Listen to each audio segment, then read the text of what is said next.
आज इस वीडियो में हम सीखेंगे कि आप किस तरीके से जीएसटी का रजिस्ट्रेशन कर सकते हैं फॉर प्राइवेट लिमिटेड कंपनी। दोस्तों, अगर आपने कोई प्राइवेट लिमिटेड कंपनी इनकॉर्पोरेट किया है और आप खुद ही जीएसटी का रजिस्ट्रेशन करना चाह रहे हो तो ये वीडियो आपके लिए दोस्तों। अब डेफिनेटली ये पूरा कंप्लीट वीडियो देखने के बाद आप इतने सक्षम हो जाएंगे कि आप खुद ही जीएसटी का रजिस्ट्रेशन कर सकते हो। कोई कंसल्टेंट की जरूरत नहीं है, हार्डली 10 मिनट लगेगा ये वीडियो देखने के बाद आपको रजिस्ट्रेशन करने आपके प्राइवेट लिमिटेड कंपनी का जीएसटी के एप्लीकेशन करने। तो स्टेप बाय स्टेप मैंने गाइड किया है कि किस तरीके से आप रजिस्ट्रेशन कर सकते हो जीएसटी का, क्या क्या डॉक्यूमेंट्स लगेगा, क्या क्या चीजें इनपुट्स करना है, हर एक चीज के बारे में डिस्कस किया है। फिर भी अगर ये वीडियो देखने के बाद फिर भी आपको कोई डाउट है, कोई क्वेरीज है, कोई एप्लीकेशन करने में कोई दिक्कत आ रही है तो मैंने डिस्क्रिप्शन में मेरे इंस्टाग्राम का लिंक दिया है, आप लोग मुझसे वहां पे अपने डाउट्स और क्वेरी पूछ सकते हो। मैं डेफिनेटली कोशिश करूंगा आपके हर एक डाउट्स को, क्वेरीज को रिजॉल्व करने की कोशिश करूंगा दोस्तों। तो वीडियो शुरू करने से पहले एक रिक्वेस्ट अगेन वंस अगेन करना चाहता हूँ कि प्लीज मेरे चैनल को सब्सक्राइब करिए। मैं इसी तरीके से गवर्नमेंट के रजिस्ट्रेशन, गवर्नमेंट स्कीम्स और बिजनेस आइडियाज पे वीडियो लेके आता हूँ मेरे चैनल पे। तो अगर आप फर्स्ट टाइम ये वीडियो देख रहे हैं तो प्लीज चैनल को सब्सक्राइब कर लीजिएगा और वीडियो पसंद आएगा तो ही दोस्तों लाइक करिएगा, अपने दोस्तों के साथ डेफिनेटली शेयर करिएगा। तो ज्यादा समय ना लेते हुए सीधा मैं आपको कंप्यूटर स्क्रीन पे लेके चलता हूँ कि किस तरीके से आप जीएसटी का रजिस्ट्रेशन कर सकते हैं फॉर प्राइवेट लिमिटेड कंपनी। तो जीएसटी रजिस्ट्रेशन के लिए दोस्तों आपको अपने सिस्टम पे गूगल क्रोम ओपन करना है और यहाँ पे आपको टाइप करना है gst.gov.in। ये देखिए ऑफिशियल वेबसाइट है, यहीं से हमको जीएसटी का रजिस्ट्रेशन करना है। क्या स्टेप है, किस तरीके से करना है, हर एक चीज को मैंने यहाँ पे एक्सप्लेन किया हुआ है दोस्तों। और इवन पूरे फॉर्म का मैंने स्क्रीनशॉट भी लिया हुआ है, क्योंकि एक एक डिटेल्स अगर हम फिल करने बैठेंगे ना तो बहुत टाइम हो जाएगा और बहुत लेंथी वीडियो बन जाएगा। तो किधर किधर क्या क्या डिटेल्स डालना है हर एक चीज पे मैंने डिस्कस किया दोस्तों। तो देखिए जैसे आपने गूगल क्रोम ओपन किया, gst.gov.in पे आपने क्लिक किया तो आप होम पेज ओपन हो गया। देन उसके बाद आपको सर्विसेज में जाना है, सर्विसेज पे मैंने क्लिक किया। देन उसके बाद रजिस्ट्रेशन पे आपको कर्सर लेके जाना है और न्यू रजिस्ट्रेशन पे आपको क्लिक करना है। जैसे आपने न्यू रजिस्ट्रेशन पे क्लिक किया, ये part A form, application form open हो गया। पार्ट ए, पार्ट बी दो तरीके से रजिस्ट्रेशन होता है। पार्ट ए में यूजर क्रेडेंशियल आपका बन जाता है, पार्ट बी में आपको सारी डिटेल्स डालना रहता है और डॉक्यूमेंट्स अपलोड करना रहता है। तो देखिए यहाँ पे पार्ट ए इधर पे भी ओपन हो चुका है दोस्तों। तो यहाँ पे आप पार्ट ए किस तरीके से आपको फॉर्म फिल करना है वो जस्ट मैं आपको बता देता हूँ। तो यहाँ जैसे ही आप आ गए, I am a tax payer आपको सेलेक्ट करना है। यहाँ पे जो ड्रॉप डाउन मेन्यू आएगा आपको टैक्स पेयर यहाँ पे सेलेक्ट करना है। देन आपका जो भी स्टेट है आपको वो स्टेट सेलेक्ट करना है। डिस्ट्रिक्ट, जो भी डिस्ट्रिक्ट से आप रजिस्ट्रेशन लेना चाह रहे हो वो डिस्ट्रिक्ट सेलेक्ट करना है। और यहाँ पे आपको लीगल नेम आपको मेंशन करना है। अब देखिए आप पार्टनरशिप का रजिस्ट्रेशन कर रहे हो या एलएलपी का रजिस्ट्रेशन कर रहे हो या आप प्राइवेट लिमिटेड कंपनी का रजिस्ट्रेशन कर रहे हो, तो जो भी आपके पैन कार्ड पे नाम है एग्जैक्ट नेम आपका यहाँ पे आना चाहिए। नहीं तो यहाँ पे एरर शो कर देगा कि आपका सीबीडीटी के डेटा से मैच नहीं हो रहा है। तो यहाँ पे आपका जो भी नेम है पार्टनरशिप का या एलएलपी का या प्राइवेट लिमिटेड कंपनी का, यहाँ पे एग्जैक्ट नेम आपको डालना है। देन उसके बाद आपका जो भी पैन नंबर है आपके पार्टनरशिप का, आपके एलएलपी का और प्राइवेट लिमिटेड कंपनी, जो भी आपका पैन नंबर है वो डालना है। याद रखिएगा, अगर कंपनी के नाम से जीएसटी नंबर ले रहे हो तो कंपनी का, प्राइवेट लिमिटेड कंपनी। अगर पार्टनरशिप के नाम से लेना है तो पार्टनरशिप का, अगर एलएलपी के नाम से ले रहे हो तो एलएलपी का। आप ये मत सोचिएगा कि डायरेक्टर एप्लीकेशन कर रहे हो तो डायरेक्टर का पैन नंबर, तो वो इंडिविजुअल का केस हो जाएगा दोस्तों। हमको यहाँ पे कंपनी के नाम से रजिस्ट्रेशन लेना है जीएसटी, या तो प्राइवेट लिमिटेड कंपनी के नाम से ले रहे हो या एलएलपी के नाम से ले रहे हो या पार्टनरशिप के नाम, तीनों का रजिस्ट्रेशन प्रोसेस सेम है। तो यहाँ पे मैंने पैन नंबर डाल दिया दोस्तों। देन इसके बाद ईमेल आईडी और मोबाइल नंबर यहाँ पे आप डालिएगा, जो भी ऑथोराइज पर्सन है उसका ईमेल आईडी या मोबाइल नंबर आप डाल दीजिएगा। और यहाँ पे कैप्चा कोड डालने के बाद जैसे ही आप प्रोसीड करेंगे तो जो भी आपने ईमेल आईडी और मोबाइल नंबर यहाँ पे डाला है वहां पे आपको ओटीपी आएगा। वहां पे ओटीपी आने से पहले, हाँ एक चीज ये भी मैं बता देता हूँ, ओटीपी आने से पहले कुछ इस तरीके की आपको स्क्रीन दिखेगा कि अगर ऑलरेडी आप कोई दूसरे स्टेट में आपका रजिस्ट्रेशन हुआ है तो ये आपको देखिए ग्रीन में इस तरीके से अप्रूव दिखाएगा। और आपने कहीं पे ऑलरेडी और कहीं स्टेट में रजिस्ट्रेशन के लिए एप्लीकेशंस किया है तो ये आपको येलो में दिखेगा। और कहीं आपका रजिस्ट्रेशन रिजेक्ट हो चुका है तो ये भी रेड मार्क दिखेगा। ये कैसे दिख रहा है, क्योंकि आपने ये जो पैन कार्ड डाला है ना, जो जीएसटी का रजिस्ट्रेशन होता है वो पैन बेस रजिस्ट्रेशन होता है। तो इस पैन कार्ड पे कितने ऑलरेडी रजिस्ट्रेशन हो चुके हैं या प्रोसेसिंग में है या रिजेक्ट हो चुके हैं, यहाँ पे सारा डिटेल्स आपको दिखाता है। तो इससे कोई प्रॉब्लम नहीं होगा दोस्तों। यहाँ पे आपको प्रोसीड करना है। जैसे आप प्रोसीड करेंगे तो ओटीपी जाएगा, ओटीपी आप मोबाइल ओटीपी और ईमेल ओटीपी आप डाल दीजिएगा। जैसे ही डालने के बाद आप प्रोसीड करेंगे आपको टीआरएन नंबर जनरेट हो जाएगा। तो जो ये टीआर है टेम्परेरी रेफरेंस नंबर जनरेट हो जाएगा। जो आपने ईमेल आईडी डाला है उस पर मेल भी आ जाएगा, जो मोबाइल नंबर डाला है उस पर मैसेज भी आ जाएगा टीआरएन नंबर का। अब क्या करना है दोस्तों, अब जो नेक्स्ट है हमको पार्ट बी फिल करना है। तो पार्ट बी फिल करने के लिए आपको देखिए सेम प्रोसेस है जैसे आपको मैं बताया था कि आप gst.gov.in पे आए, देन उसके बाद रजिस्ट्रेशन में न्यू रजिस्ट्रेशन में गए, ये पार्ट ए हुआ। पार्ट बी के लिए अभी मुझे क्या करना है, यहाँ पे टेम्परेरी रेफरेंस पे क्लिक करना है। जो टीआरएन नंबर आपका जनरेट हुआ यहाँ पे आपको वो टीआरएन नंबर डालना है, कैप्चा कोड डालना है, प्रोसीड करेंगे तो जो सेम मोबाइल नंबर और ईमेल आईडी आपने दिया था उस पर ओटीपी चले जाएगा। तो ओटीपी आप जैसे ही डालेंगे तो आप इस तरीके से सेव एप्लीकेशन, आपको इस तरीके की स्क्रीन दिखेगी दोस्तों। तो आप ऑलरेडी लॉगिन हो चुके हैं पार्ट बी में। अब आपको यहाँ पे एक्शन बटन पे क्लिक करना है। जैसे ही आपने एक्शन बटन पे क्लिक किया आपका जीएसटी का फॉर्म ओपन हो जाएगा। आपको कुछ इस तरीके के जीएसटी फॉर्म आपको दिखेगा। अब क्या करना है दोस्तों, देखिए already legal name of the business आपको यहाँ पे सेम नेम दिखेगा जो पार्ट ए में आपने भरा था, आपको सेम पैन नंबर दिखेगा जो पार्ट ए में आपने भरा था, और डेट ऑफ क्रिएशन तो यहाँ ऑटोमेटिक आएगा।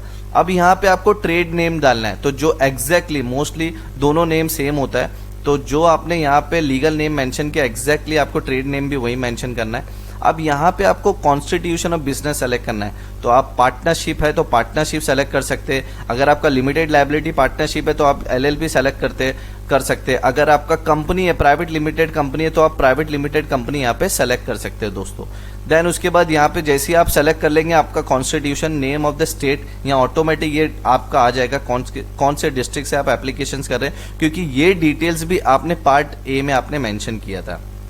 देन उसके बाद are you applying for registration as a casual tax payer, हमको यहाँ पे कोई भी टिक नहीं करना है। इस पे सेपरेट वीडियो बनाऊंगा कि कैजुअल टैक्स पेयर का कौन रजिस्ट्रेशन लेता है और कंपोजिशन स्कीम पे कौन रजिस्ट्रेशन लेता है। अभी हम जो रजिस्ट्रेशन ले रहे वो नॉर्मल टैक्स पेयर का रजिस्ट्रेशन ले रहे। फिर भी एक थोड़ा इन्फॉर्मेशन के लिए आपको बता देता हूँ, जो कंपोजिशन स्कीम में वही लेता है जो छोटे डीलर होते हैं जिनका 1.5 करोड़ के अंदर टर्नओवर रहता है, वो कंपोजिशन में रजिस्ट्रेशन करते हैं। और कैजुअल टैक्स पेयर कैसे होते हैं कि आप जैसे आप यूपी स्टेट में काम करते हो, आपको महाराष्ट्र में कुछ काम करना है, तो महाराष्ट्र में आप काम तभी कर सकते हो जब आपके पास जीएसटी नंबर है। तो अगर आपके पास जीएसटी नंबर नहीं है तो आप कैजुअल टैक्स पेयर का रजिस्ट्रेशन लेते हैं जो 90 डेज के लिए वैलिड होता है। 90 डेज के बाद वो रजिस्ट्रेशन कैंसिल हो जाता है। तो ये अभी हम लोग नॉर्मल रजिस्ट्रेशन ले रहे हैं तो ये मैं अवॉइड करता हूँ। देन उसके बाद रीजन टू ऑब्टेन रजिस्ट्रेशन, देखिए रीजन क्या हो सकते हैं, आप वॉलंटरी ले रहे हो मतलब आप खुद से चाह रहे हो कि जीएसटी नंबर पहले दिन से ही मेरे पास रहे, या तो आप अगर कोई ट्रेडिंग करते हो प्रोडक्ट में, आपका 40 लाख के ऊपर टर्नओवर हो गया, थ्रेशोल्ड लिमिट क्रॉस हो चुकी है तो आप रजिस्ट्रेशन ले रहे हो, या तो आप कोई सर्विस दे रहे हो 20 लाख के ऊपर का टर्नओवर हो गया, थ्रेशोल्ड लिमिट क्रॉस हो गई तो रजिस्ट्रेशन ले रही हो। तो मोस्टली अगर थ्रेशोल्ड लिमिट क्रॉस हो गई तो क्रॉसिंग द थ्रेशोल्ड लिमिट और डेट ऑफ कमेंसमेंट, आपने कब से बिजनेस शुरू किया वो यहाँ पे डालना है, और कब आपकी लिमिट क्रॉस हुई यहाँ पे वो आपको डालना है। लायबिलिटी आपके ऊपर कब से बन रही है, नहीं तो यहाँ पे मोस्ट ऑफ द केसेस में वॉलंटरी रजिस्ट्रेशन लोग सेलेक्ट करते हैं। आपके ऊपर है आप थ्रेशोल्ड लिमिट क्रॉस किए हो या वॉलंटरी, मोस्टली वॉलंटरी आप सेलेक्ट कर लीजिएगा अगर आप न्यू रजिस्ट्रेशन ले रहे हो फर्स्ट टाइम जैसे आपने कंपनी इनकॉर्पोरेट किया है। देन इसके बाद इंडिकेट एग्जिस्टिंग रजिस्ट्रेशन, अब देखिए आपने एलएलपी का रजिस्ट्रेशन कराया तो आपके पास एलएलपी का सर्टिफिकेट्स आया रहेगा, प्राइवेट लिमिटेड कंपनी है तो उसका भी सर्टिफिकेट आया रहेगा। तो यहाँ पे आपको सेलेक्ट करना है कि आपका टाइप ऑफ रजिस्ट्रेशन क्या है। जैसे आप कॉर्पोरेट एंटिटी है तो यहाँ पे सेलेक्ट करिएगा, फिर रजिस्ट्रेशन नंबर मतलब सिन नंबर यहाँ पे आपको डालना रहता है। एलएलपी के केस में आपको जो एलएलपी का रजिस्ट्रेशन नंबर है वो डालना रहता है, यहाँ पे आप डाल दीजिएगा, और जो भी आपका डेट ऑफ इनकॉर्पोरेशन है आप यहाँ पे वो डेट डाल दीजिएगा। ये डालने के बाद अगर कोई अदर स्टेट में आपका जीएसटी नंबर है तो वो भी आप यहाँ पे डाल सकते हैं दोस्तों। देन उसके बाद यहाँ पे आपको डॉक्यूमेंट्स अपलोड करना है। तो अगर आपकी प्राइवेट लिमिटेड कंपनी है तो सर्टिफिकेट ऑफ इनकॉर्पोरेशन आप यहाँ पे अटैच कर दीजिएगा। एलएलपी है तो सर्टिफिकेट ऑफ इनकॉर्पोरेशन उसमें भी आता है, वो भी अटैच कर सकते हैं आपका।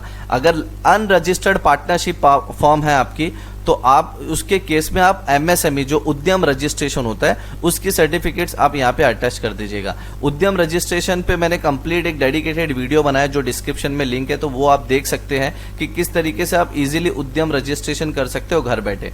देन यहाँ पे आपने सर्टिफिकेट को जैसे ही अपलोड किया, सेव एंड कंटिन्यू पे क्लिक किया, आप सेकेंड पेज पे आ जाते हो। जो सेकेंड पेज है हमारा प्रमोटर्स का, तो ये बहुत इंपॉर्टेंट है दोस्तों। अभी देखिए पहले जो मैंने रजिस्ट्रेशंस बताया कि प्रोप्राइटरशिप में क्या एक ही ओनर रहता है, लेकिन अभी हम जो देख रहे हैं वो देख रहे हैं कि पार्टनरशिप फर्म का अगर आप जीएसटी नंबर लेते हो या एलएलपी का जीएसटी नंबर लेते हो या प्राइवेट लिमिटेड कंपनी का जीएसटी नंबर लेते हो तो इसमें एक से ज्यादा पार्टनर्स होते हैं। तो अब क्या करना है, अभी जो सबसे पहले यहाँ प्रमोटर्स में ना जो आपको ऑथोराइज सिग्नेटरी है, जैसे 2 पार्टनर्स है तो कोई एक पार्टनर्स को ऑथोराइज सिग्नेटरी बनाना रहता है, तो उसकी कंप्लीट डिटेल्स यहाँ पे डालना है, जैसे first name, middle name, last name, उसके फादर का first name, date of birth हो गया, मोबाइल नंबर हो गया और उसके साथ जेंडर हो गया। फिर उसके बाद डेजिग्नेशन, वो डायरेक्टर है, पार्टनर है, मैनेजिंग पार्टनर है, यहाँ पे आपको मेंशन करना है। हाँ, फिर उसके बाद अगर वो कंपनी है तो डायरेक्टर आइडेंटिफिकेशन भी आपको यहाँ पे डालना पड़ेगा, वो बहुत मैंडेटरी आपको यहाँ पे डालना पड़ेगा। देन उसके बाद आप उसको एड्रेस, जो भी वो डायरेक्टर है या पार्टनर है तो उसका एड्रेस यहाँ पे आपको डालना पड़ेगा। यहाँ पिन कोड डालेंगे तो ऑलरेडी वो कर्सर उस पिन कोड की तरफ आ जाता है। फिर यहाँ पे आपको स्टेट डालना है, डिस्ट्रिक्ट डालना है, उसका पूरा एड्रेस यहाँ पे डालना है। डालने के बाद यहाँ पे भी एक कर्सर से आपको भी यहाँ पे भी दिखाना है कि आप कौन से एग्जैक्ट लोकेशन आपकी क्या है। वो सारी डिटेल्स डालने के बाद डॉक्यूमेंट्स आपको यहाँ पे अपलोड करना है। तो वो जो भी डायरेक्टर्स है, जो भी उस पार्टनरशिप का, अगर वो पार्टनरशिप है तो उस पार्टनरशिप का पार्टनर है या कंपनी है तो वो डायरेक्टर्स है, उसका फोटोग्राफ यहाँ पे आपको अटैच करना है दोस्तों। जैसे ही आप फोटोग्राफ अटैच करेंगे और सेव एंड कंटिन्यू करेंगे तो वो पूरी डिटेल सेव हो जाएगी। देन यहाँ पे ऐड न्यू आपको दिख रहा है, देखिए ऐड न्यू। अब एक पार्टनर तो नहीं है, 2 पार्टनर है, लेकिन अभी हमने पहले जो पार्टनर की डिटेल्स डाला है वो ऑथोराइज सिग्नेटरी है। तो अब क्या करना है, अदर इन्फॉर्मेशन आपको दिख रहा है, यही हमारा ऑथोराइज सिग्नेटरी है, तो यहाँ पे मुझे यस क्लिक कर देना है, ये इसको ऑन कर देना है। तो ये हमारा जो पार्टनर की डिटेल्स डाला है यहाँ पे वो ऑथोराइज सिग्नेटरी मान लेगा कि ये पार्टनर हमारा ऑथोराइज सिग्नेटरी है। अगर ये नहीं है तो इसको आप अनक्लिक रहने दीजिएगा। फिर ऐड न्यू करेंगे, सेम पूरी डिटेल्स पार्टनर की डालना है, पूरी डिटेल्स, उसके एड्रेस वगैरह सारी डिटेल्स डालने के बाद देन उस पार्टनर का आपको फोटो अपलोड करना है। अगर सेकंड पार्टनर आपका ऑथोराइज सिग्नेटरी है तो यहाँ पे ऑथोराइज सिग्नेटरी आपको क्लिक करना है एंड सेव एंड कंटिन्यू पे क्लिक करना है। जितने भी पार्टनर है आपको सारे पार्टनर्स की यहाँ पे डिटेल्स डालना है दोस्तों। तो यहाँ पे सेव एंड कंटिन्यू क्लिक किया, देन उसके बाद आप ऑथोराइज सिग्नेटरी के टैब में आ जाएंगे। ऑथोराइज सिग्नेटरी में आपको जो आपने सेलेक्ट किया था यहाँ पे ऑथोराइज सिग्नेटरी, उसकी यहाँ पे ऑटोमेटिक सारी डिटेल्स आ जाएगी।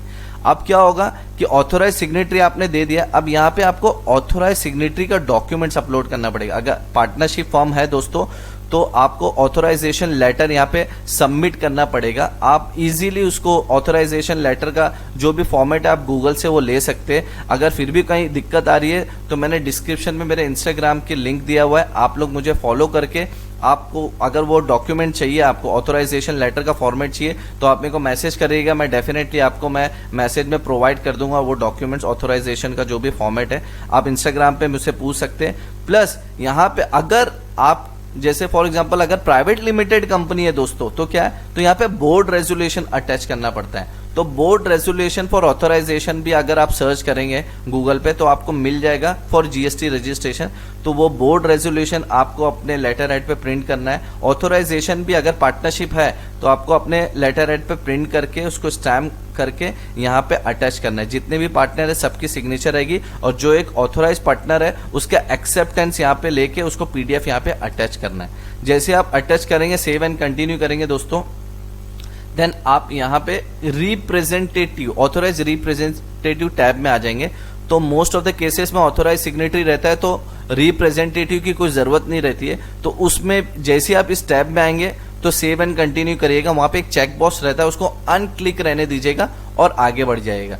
जैसे आप save and continue again click करेंगे आप प्रिंसिपल प्लेस ऑफ बिजनेस पे आ जाएंगे दोस्तों। देन आपको यहाँ पे principal place of business mention करना है। यहाँ पे जो भी एग्जैक्ट आपका लोकेशन है ऑफिस का, यहाँ पे आपको एग्जैक्ट लोकेशन यहाँ पे डालना है। जो भी आपके लाइट बिल पे है, जो भी एड्रेस आप मेंशन करने वाले अपने फर्म का, अपने पार्टनरशिप फर्म का या तो प्राइवेट लिमिटेड कंपनी का, वो एड्रेस आपको यहाँ पे डालना है। देन उसके बाद जो आपने एड्रेस डाल दिया है उसके बाद यहाँ पे स्टेट ज्यूरिसडिक्शन आपको सेलेक्ट करना है। कभी इन केस स्टेट ज्यूरिसडिक्शन आप अगर रॉन्ग भी सेलेक्ट कर लेते हो तो भी कोई बात नहीं है, जैसे ऑफिसर के पास फॉर्म जाता है तो वो करेक्ट कर देता है। तो यहाँ पे आपने जैसी स्टेट ज्यूरिसडिक्शन आपने सेलेक्ट किया, अगर रॉन्ग भी अगर आपको पता है तो आप सेलेक्ट कर लीजिएगा, नहीं तो रॉन्ग हो जाता है तो मैंने जैसे ही बताया वो चेंज कर देता है। देन उसके बाद यहाँ पे सेंटर ज्यूरिसडिक्शन, ये बहुत इंपॉर्टेंट है। अब यहाँ पे आपको सेलेक्ट करना है आपका कमिश्नरेट कौन है, डिविजन्स क्या है, रेंज क्या है। तो ये किस तरीके से आपको मिलता है वो भी जस्ट मैं आपको बता देता हूँ। जैसे कि CBIC jurisdiction just a minute, मैं आपको बता देता हूँ कि कैसे आप अपना ज्यूरिसडिक्शन आप फाइंड कर सकते हो। मैंने यहाँ पे CBIC ज्यूरिसडिक्शन सेलेक्ट किया, देन देखिए ये सबसे पहले वेबसाइट पे मैंने ओपन किया। ओपन करने के बाद देखिए यहाँ पे जो मैं देखिए सेंटर ज्यूरिसडिक्शन है ना, यहाँ पे क्लिक करूंगा तो आप इस पेज पे आ जाएंगे। तो मेरे केस में क्या है, मुझे ये पता करना है कि मेरा कमिश्नरेट क्या है, डिवीजन क्या है, रेंज क्या है। तो अभी मैं आ जाता हूँ मेरे स्टेट में। हमारा जो स्टेट है वो महाराष्ट्र है, तो मैं महाराष्ट्र ओपन कर लेता हूँ। यहाँ पे मैंने महाराष्ट्र पे क्लिक किया। देन उसके बाद जैसे ही मैंने महाराष्ट्र पे क्लिक किया दोस्तों, यहाँ पे 3 जोन दिखने लग गए। तो मेरा जो जोन है वो मुंबई है। मुंबई जोन के बाद यहाँ पे मैं सर्च करता हूँ मेरा पिन कोड। तो यहाँ पे मैंने पिन कोड सर्च किया, देखिए पिन कोड सर्च किया तो मेरा मुंबई ईस्ट, यहाँ पे कमिश्नरेट मिल गया। तो मैंने यहाँ पे कमिश्नरेट पे ड्रॉप डाउन मेन्यू क्लिक किया, मुंबई ईस्ट डाल दिया। तो मुंबई ईस्ट पे मैंने क्लिक किया। क्लिक करने के बाद अगेन मैं सर्च करता हूँ मेरे पिन कोड से। तो पिन कोड में मेरे को डिवीजन 2 मिल गया, डिवीजन 2 भी मिल गया मेरे को। डिवीजन 2 में मेरा पिन कोड आ रहा है। अब डिवीजन 2 में मैं जैसे ही क्लिक करता हूँ, अब यहाँ पे डिपेंड करता है कि मेरा रेंज है ना, मेरी कंपनी का नेम किस नेम से शुरू हो रहा है। जैसे फॉर एग्जांपल अगर मेरा कोई ए से शुरू हो रहा है, तो यहाँ पे देखिए ए से डी से अगर कोई भी मेरा कंपनी का जो नेम है मेरा वो ए और डी के बीच में शुरू हो रहा है तो वो रेंज 1 है।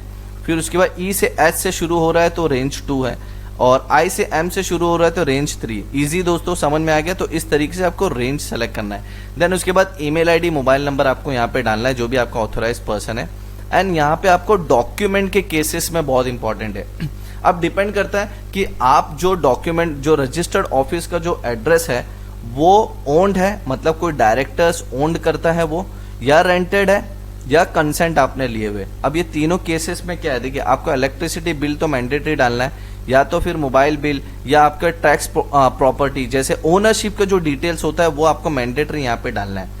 जैसे कि electricity bill most of the cases में यहाँ दिखता है। अगर आपके पास इलेक्ट्रिसिटी बिल नहीं है तो सेल डीड आप डाल सकते हो।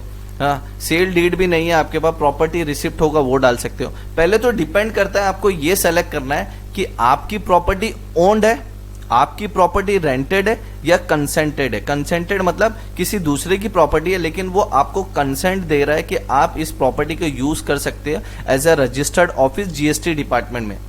तो पहले केस में ओन्ड के केस में क्या, कौन कौन से डॉक्यूमेंट्स आपको अपलोड करना है। ओन्ड का केस है, अगर आपके पास इलेक्ट्रिसिटी बिल है तो आप इलेक्ट्रिसिटी बिल अपलोड कर दीजिए। लेकिन आप ये याद रखिएगा कि जो इलेक्ट्रिसिटी बिल है वो डायरेक्टर्स के नाम पे होना चाहिए, या तो किसी ना किसी पार्टनर के नाम पे होना चाहिए। पार्टनर के नाम पे होना चाहिए तो ही आप यहाँ पे डाल सकते हो, ओन्ड है तो यहाँ पे। अब दूसरे केस में रेंटेड है, अगर जो आप प्रॉपर्टी है आपकी, जो भी रजिस्टर्ड एड्रेस है वो रेंटेड है, तो रेंट अग्रीमेंट आपका रजिस्टर्ड होना चाहिए दोस्तों, ये भी याद रखिएगा। तो पहला डॉक्यूमेंट्स आप लाइट बिल सेलेक्ट करिएगा, दूसरा डॉक्यूमेंट्स आपको रेंट अग्रीमेंट सेलेक्ट करके अपलोड करना है। 2 डॉक्यूमेंट्स आपको अपलोड करना है। देन अगर थर्ड है, मतलब ये डायरेक्टर्स के नाम पे है, डायरेक्टर्स के किसी फैमिली ओनर के नाम पे, फैमिली मेंबर के नाम पे वो कंसेंट दे रहा है अपने ब्रदर को या अपने सिस्टर, जो भी उस कंपनी का डायरेक्टर है, कि आप इस लोकेशंस को आप यूज कर सकते हो GST डिपार्टमेंट में एज ए रजिस्टर्ड एड्रेस। तो फर्स्ट आपको कंसेंट सेलेक्ट करना है, फिर उसके बाद इलेक्ट्रिसिटी बिल अपलोड करना है, और इलेक्ट्रिसिटी बिल अपलोड करने के बाद आपको कंसेंट लेटर 100 रुपए के बॉन्ड पेपर पे आपको कंसेंट लेटर आपको प्रिंट करवाना है। अब क्या कंटेंट डालना है, आप इजीली यहाँ पे सर्च कर सकते हैं गूगल पे कि consent letter for GST। Consent यहाँ पे मैं डाल देता हूँ कंसेंट लेटर, देखिए यहाँ पे आ रहा है कंसेंट लेटर फॉर GST। तो यहाँ पे आपको बहुत सारे फॉर्मेट मिल जाएंगे। फिर भी अगर आपको कोई दिक्कत आ रही है, आप मुझसे इंस्टाग्राम पे मैसेज करिएगा, मैं डेफिनेटली आपको कंसेंट लेटर भी भेज दूंगा कि कैसे कंसेंट लेटर को आपको वो प्रिंट करना है, 100 रुपए के बॉन्ड पेपर पे प्रिंट करना है, और उसको रजिस्टर्ड नोटरी करवाना है। नॉर्मली नोटरी नहीं करवाना है, रजिस्टर्ड नोटरी करके यहाँ पे आपको अपलोड करना है दोस्तों। जैसे आपने डॉक्यूमेंट्स अपलोड कर दिया, then nature of business activity being carried out by above mention premises. अब यहाँ से कौन कौन सी बिजनेस होगा, जैसे अगर आप वर्क कॉन्ट्रैक्टर है, आपका रिटेल बिजनेस है, आपका वेयर हाउस है, होलसेल बिजनेस है, आप कोई सर्विसेज दे रहे हो, तो आप अपने अकॉर्डिंग यहाँ पे आप सेलेक्ट कर लीजिएगा। देखिए अगर मोस्ट ऑफ द केसेस में इसी में एरर आता है, फिर भी अगर आपको चीज़ें नहीं समझाए दोस्तों, आप मुझे इंस्टाग्राम पे मैसेज करिएगा, मैं डेफिनेटली आपकी हर क्वेरी को रिजॉल्व करूंगा। जो भी दिक्कत आ रही है, अगर कोई दिक्कत आ भी रही है तो मेरे को स्क्रीनशॉट भी भेजिएगा, मैं डेफिनेटली कोशिश करूंगा कि आपकी क्वेरी रिजॉल्व हो जाए। देन ये डिटेल्स डालने के बाद सेव एंड कंटिन्यू पे आप जैसे ही क्लिक करते हो, then additional place of business अगर आपका है तो आप यहाँ पे डालिएगा, अगर नहीं है तो आपको जस्ट कंटिन्यू पे क्लिक करना है। क्लिक करने के बाद आप गुड्स एंड सर्विसेज के पेज पे आ जाएंगे।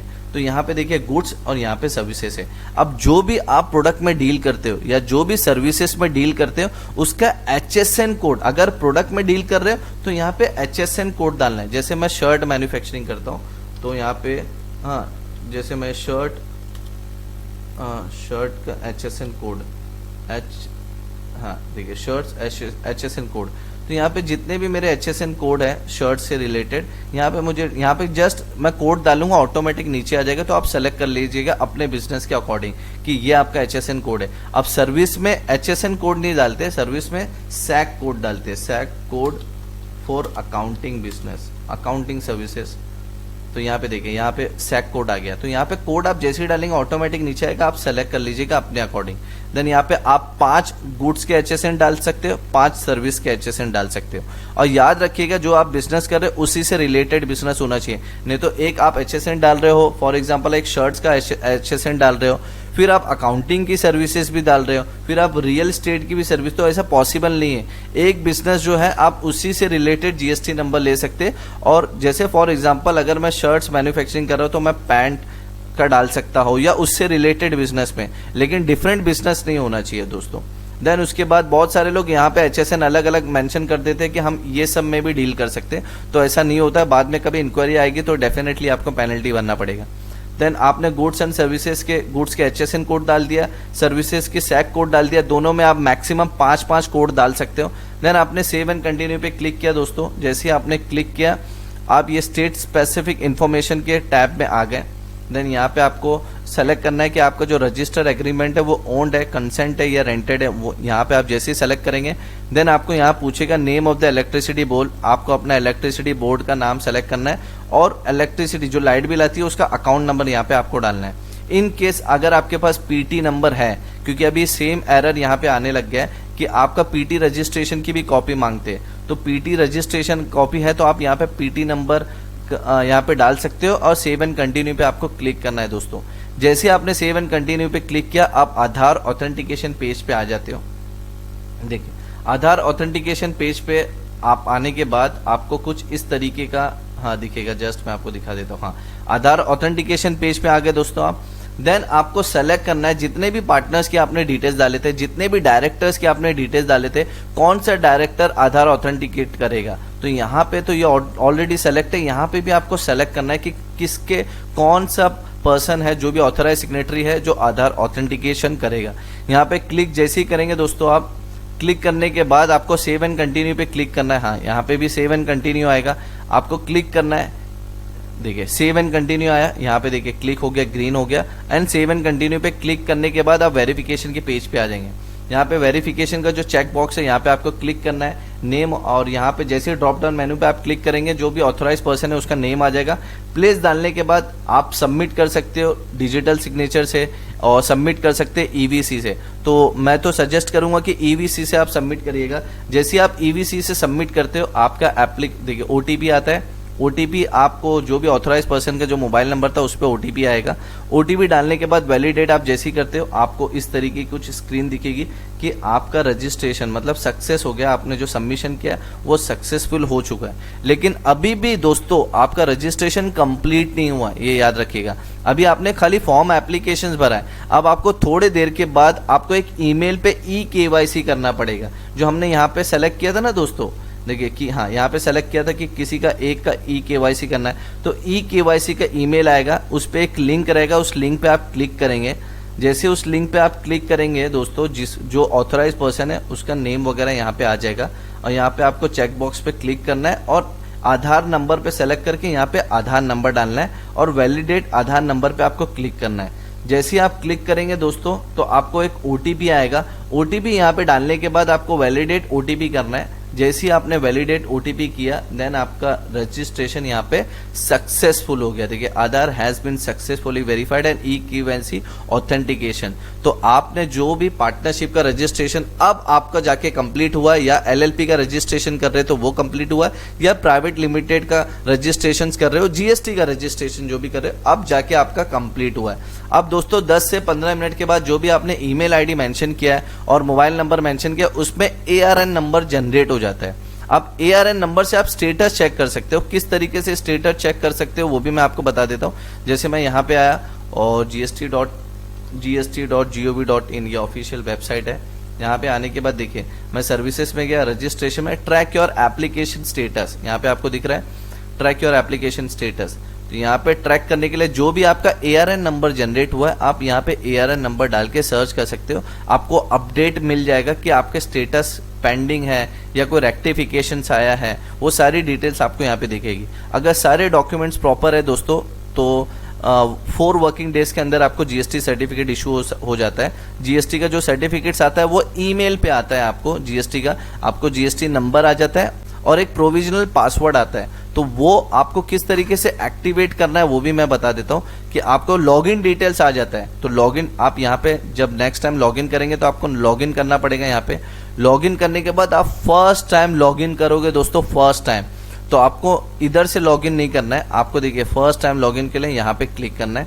यहाँ पे क्लिक करने के बाद जो भी आपको जीएसटी नंबर इशू हुआ है आपको वो जीएसटी नंबर डालना है और जो ईमेल पे पासवर्ड आया है वो यहाँ पे डालना है। जैसे आप लॉगिन करेंगे तो आपको यूजर आईडी और पासवर्ड क्रिएट करने का ऑप्शन दे देगा।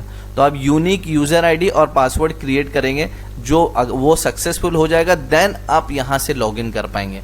फर्स्ट टाइम आप यहाँ से लॉगिन नहीं कर पाएंगे दोस्तों। तो होप आपको समझ में आ गया कि किस तरीके से आप अपने पार्टनरशिप फर्म का रजिस्ट्रेशन कर सकते हो जीएसटी का, एलएलपी का रजिस्ट्रेशन, सबके प्रोसेस सेम है दोस्तों। और प्राइवेट लिमिटेड कंपनी का रजिस्ट्रेशन कर सकते हो जीएसटी का। बहुत सिंपल है। जो डॉक्यूमेंटेशंस में मैं जैसे आपको मैं बता भी देता हूँ डॉक्यूमेंटेशंस क्या लगेंगे। जैसे सारे डायरेक्टर्स का पैन कार्ड, आधार कार्ड, एक फोटो कॉपी आपको मैंडेटरी आप ले लीजिएगा, सबका ईमेल आईडी, मोबाइल नंबर आप ले लीजिएगा। साथ ही साथ में जो रजिस्टर्ड ऑफिस का एड्रेस है, सबसे मेन तो यही डॉक्यूमेंट्स होता है। रजिस्टर्ड ऑफिस का जो भी एड्रेस है वो एड्रेस कंसेंटेड है, रेंट है या ओन्ड है, वो डिपेंड करता है। अगर रेंट है तो ये चीज याद रखिएगा कि वो रजिस्टर्ड रेंट अग्रीमेंट होना चाहिए। अगर रजिस्टर्ड नहीं रहेगा तो कहीं ना कहीं फ्यूचर में आपको रेक्टिफिकेशन आ सकता है। और रजिस्टर है तो इतना इशू नहीं होगा। लाइट बिल आपको मैंडेटरी चाहिए। हाँ, लाइट बिल भी ओनर के नाम पे होना चाहिए, ये भी चीज मैं आपको बता देता हूँ। ओनर के नाम पे होना चाहिए लाइट बिल, और वही रेंट अग्रीमेंट पे ओनर का नाम होना चाहिए, तो वो मैच वो हो जाता है। अब एक चीज और मैं इसमें बता देता हूँ कि अगर आपने कंसेंट लेटर लिया है तो लाइट बिल पे जो ओनर का नाम है उसी ओनर का कंसेंट लेटर चाहिए रहेगा, और उसकी पैन कार्ड और आधार कार्ड की कॉपी भी आप कंसेंट लेटर में अटैच करके उसको रजिस्टर नोटरी करवाइएगा। तो फिर आपको फ्यूचर में कभी कोई दिक्कत नहीं आएगा, रेक्टिफिकेशन की पॉसिबिलिटीज नहीं है। तो क्या क्या डॉक्यूमेंटेशंस लगेगा वो भी मैंने बता दिया। कुछ इतना डॉक्यूमेंटेशंस लगता नहीं है दोस्तों। हाँ, ऑथोराइजेशन जो लगेगा, ऑथोराइजेशन लेटर, अगर वो एलएलपी है तो ऑथोराइजेशन लेटर लगेगा, पार्टनरशिप फर्म है तो ऑथोराइजेशन लेटर लगेगा, अगर वो प्राइवेट लिमिटेड कंपनी है तो भी ऑथोराइजेशन लगेगा, लेकिन उसमें बोर्ड रेजोल्यूशन लगता है, बोर्ड रेजोल्यूशन की कॉपी लगती है। तो बोर्ड रेजोल्यूशन की कॉपी कैसे आप ऑथोराइजेशन निकालेंगे, आप सर्च करेंगे जैसे बोर्ड रेजोल्यूशन, मैं जस्ट बता देता हूँ, board resolution for GST authorisation. हाँ, देखिए जीएसटी ऑथोराइज सिग्नेटरी, तो यहाँ पे बहुत सारे आपके फॉर्मेट्स मिल जाएंगे। उसके बाद ऑथोराइजेशन लेटर अगर आप सर्च करेंगे, फिर भी कोई दिक्कत आती है तो आप मेरे को मैसेज करिएगा इंस्टाग्राम पे। ऑथोराइजेशन लेटर फॉर जीएसटी यहाँ पे आपको मिल जाएगा। अगर पार्टनरशिप फर्म है, एलएलपी, आप अपने अकॉर्डिंग उसको लेटर हेड पे लेके आप सिग्नेचर करके सबकी, और एक्सेप्टेंस, जिसने जो ऑथोराइज सिग्नेटरी है उसका एक्सेप्टेंस भी चाहिए। तो इसमें ऑलरेडी ये फॉर्मेट पे रहते ही एक्सेप्टेंस, और आप वो उसको पीडीएफ में कन्वर्ट करके आपको अपलोड करना है। इजीली आपका रजिस्ट्रेशन का पूरा कंप्लीट प्रोसीजर कंप्लीट हो जाता है दोस्तों। तो होप आपको चीजें समझ में आ गई है दोस्तों कि किस तरीके से आप प्राइवेट लिमिटेड कंपनी हो गया, एलएलपी हो गया, पार्टनरशिप फर्म का किस तरीके से जीएसटी का रजिस्ट्रेशन कर सकते हैं as a normal tax payer. Casual tax payer और कंपोजिशन स्कीम क्या है उस पर मैं सेपरेट वीडियो बनाऊंगा। अगर आपको प्रोप्राइटरशिप का रजिस्ट्रेशन देखना है कि अगर आप प्रोप्राइटर है तो उसका रजिस्ट्रेशन कैसे कर सकते हैं, उस पर तो मैंने डेडिकेटेड वीडियो बनाया है जिसका लिंक मैं डिस्क्रिप्शन में डाल दूंगा दोस्तों। तो यहाँ पे वीडियो फिनिश करता हूँ। वीडियो फिनिश करने से पहले एक रिक्वेस्ट करूंगा कि अगर फर्स्ट टाइम आप मेरा इस वीडियो देख रहे हैं तो प्लीज़ चैनल को सब्सक्राइब करिएगा। मैं इसी तरीके से गवर्नमेंट के रजिस्ट्रेशन, गवर्नमेंट की स्कीम्स हो गया, बिजनेस आइडिया पे वीडियो बनाते रहता हूँ दोस्तों। और वीडियो पसंद आएगा तो ही लाइक करिएगा, अपने दोस्तों के साथ शेयर करिएगा। मिलते हैं नेक्स्ट वीडियो में। Bye, take care.